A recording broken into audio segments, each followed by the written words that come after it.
Ustadz sendiri why-nya belum nemu. Untuk pergi haji. Aku daftar haji, aku pengen banget untuk pergi haji, aku udah daftar haji tahun 2017, tapi ditipu. Ya.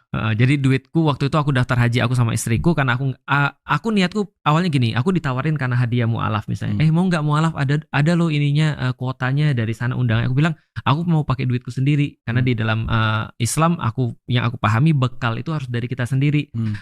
Minimal haji pertama lah aku daftar sama istriku. Gitu? Iya, menurutku sih. Tapi yang lain juga nggak apa-apa kalau nggak gitu. 250 aku daftarin, akhirnya ditipu. Hilang 250 juta. 2017. Sampai sekarang belum jelas tuh. Nah, di sini aku mau kasih tahu, aku punya why-nya. Tapi aku diingatkan oleh beberapa orang juga tentang beberapa cerita tentang haji. Contoh, Kesultanan Utsmani, sultan-sultannya tuh jarang pergi haji. Karena kan kalau dia pergi haji, maka berhenti kepengurusannya terhadap negara dia atau kepemerintahan dia atau jihadnya dia. Dan bayangkan kalau dia menghentikan aktivitas-aktivitasnya, berapa banyak mudaratnya untuk orang-orang muslim. Maka mereka berdoa pada Allah, ya Allah mudah-mudahan nih ini jadi pengganti hajiku. Banyak yang meninggal tanpa haji. Padahal mereka mampu untuk pergi haji. Tapi emang nggak bisa untuk haji tapi tetap berjuang? Nah itu dia, bagi mereka it's not a choice, it's not an option. Karena bagi mereka kalau mereka tinggalin, mereka pemimpinnya. Sama kayak kemarin kan, ada orang bencana pergi umroh.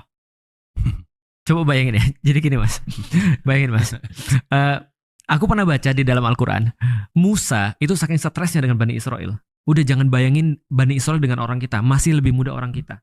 Meskipun dalam bencana. Bani Israel itu kan banyak sekali demand-nya. Banyak sekali terus kemudian ngeluhnya dan segala macam.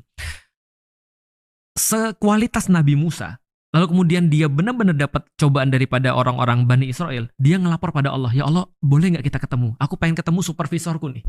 Aku pengen disemangati, aku pengen dapat arahan nih. Gimana nanganin orang-orang kayak gini? Allah bilang, boleh, aku kasih waktu ini untuk kita ketemu.